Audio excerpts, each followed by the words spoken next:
So, Maris Racal, naging emotional no, nang inamin niya na hiwalay na sila ng kanyang long-term boyfriend na si Rico Blanco. So, si Rico Blanco ay isang musikero, and then si Maris din is mahilig din sa musika. So, medyo nagka-vibe sila dyan. So, mangiyak-ngiyak na inamin ni Maris no, na hiwalay na talaga sila sa Star Magic Spotlight event. Yun nga, sabi niya, I'm so scared. I'm really scared. So, di ba napaka-emotional. Ramdam mo talaga na totoo yung feeling niya that time. And sabi nga niya, fresh na fresh pa yung breakup nila. So, few weeks pa nangyari, no? Pero in fairness, no, ang ganda ng pagka-describe niya sa relasyon nila.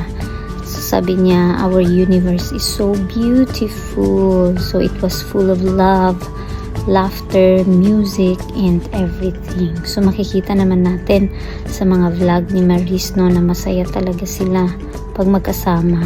So, despite the age gap, meron nga yung nag-trending nung tinuturuan siya ni Rico Blanco kung paano mag-drive. Nakakatuwa yun. Nag-trending yun. Pero wala eh. They ended it. Hindi sila meant for each other, and they don't commit. And hindi nila nakayanan yung mga pagsubok na pinagdadaanan nila.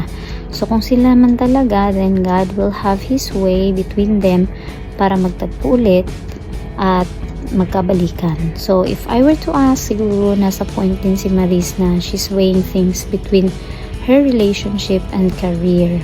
Alam naman natin na namamayagpag ang career nila ngayon ng kanyang on-screen partner na si Anthony Jennings. Siguro nahirapan silang mag-adjust, pero good to know na maganda yung separation nila. So we never know, and yung privacy na lang, i-respect na lang natin. So ang dami talaga naghihiwalay nowadays ng mga artista.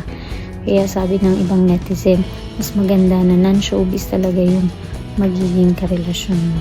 So that's their point of view, and that is also my point of view. So ikaw, ano ang reaction mo sa nangyaring breakup nila ni Maris at Rico?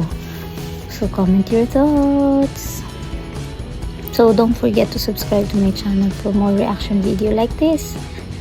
Bye!